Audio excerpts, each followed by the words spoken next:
les envois de fonds. Quelle est son utilité? Les communiqués de presse de l'Union africaine et de la Banque mondiale nous ont informé qu'en 2015, un institut africain pour les envois de fonds sera mis en place, sera opérationnel au Kenya. La Banque mondiale, la Commission européenne et la Banque africaine de développement et d'autres institutions internationales auraient participé à sa création. Cet institut, bien qu'une initiative de l'Union africaine, est financé par les Européens, avec une contribution de la Banque mondiale de 632 159 $ et de 2,4 millions de dollars de la Commission européenne. La question que nous, Africains, nous posons, c'est pourquoi la Banque mondiale et la Commission européenne et d'autres institutions internationales s'impliquent dans la gestion de fonds privés des Africains. Les conditions dans lesquelles cet institut a été créé et sa mission ne sont pas du tout claires. En 2012, 30 millions d'immigrés africains ont officiellement transféré 60 milliards de dollars à 130 millions de familles en Afrique, sans condition préalable ni taux d'intérêt.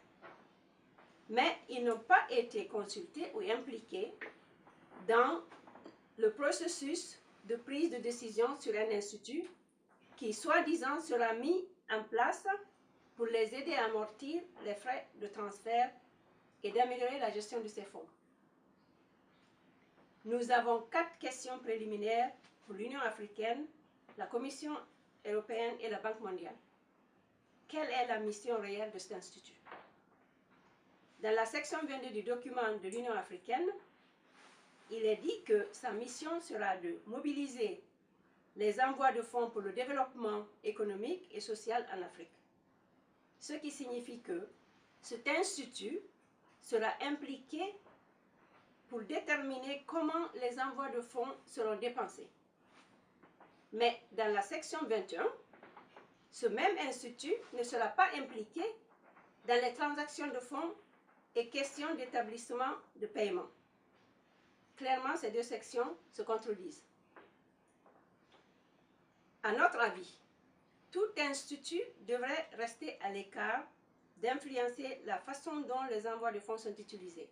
Cet institut est créé seulement pour un soutien à la recherche et de conseils stratégiques pour amortir les coûts de transfert et faciliter l'accès au système financier et bancaire par les bénéficiaires. Ceci devrait être explicitement indiqué dans tous les documents officiels de l'Union africaine.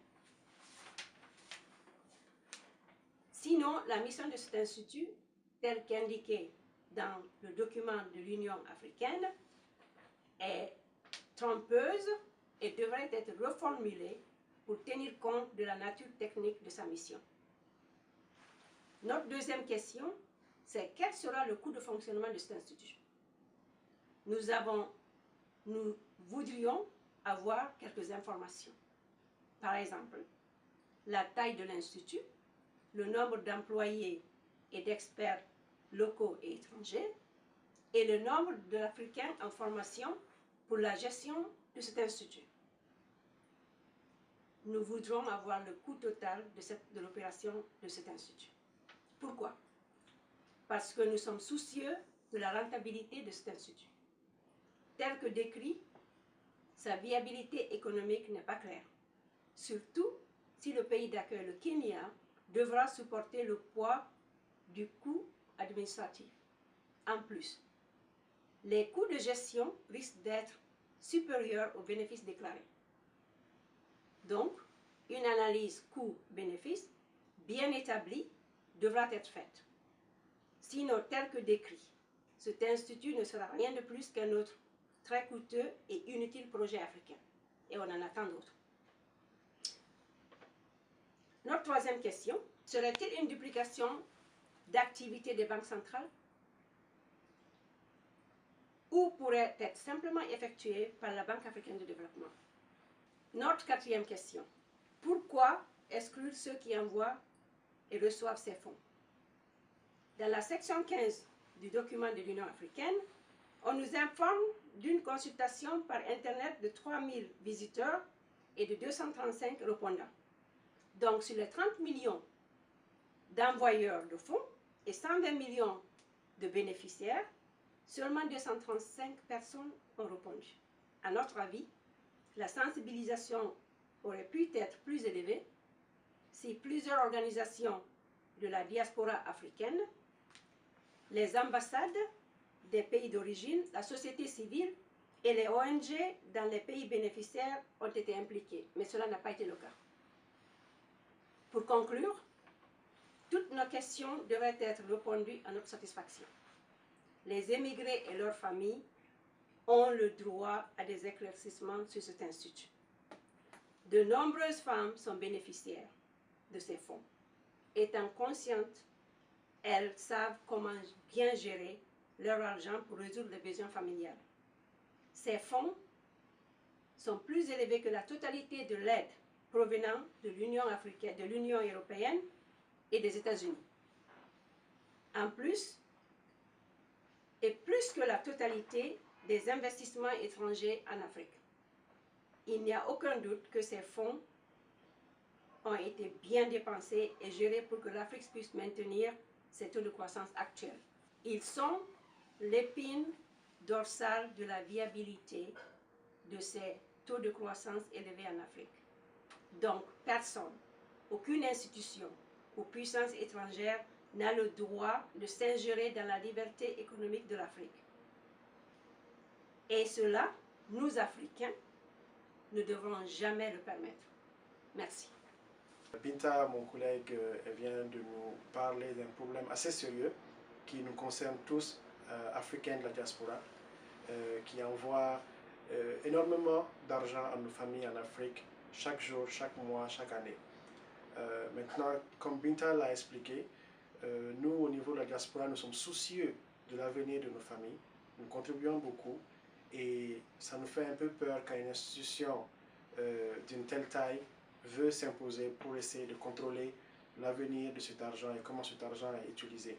Nous ne sommes pas contre le fait que nous avons besoin d'aide souvent pour nous aider à mieux nous développer, mais il faut que cette aide se fasse de façon transparente. Donc, quand une institution veut s'imposer dans la gestion de l'argent que nous envoyons à nos familles, nous exigeons que cette institution nous contacte.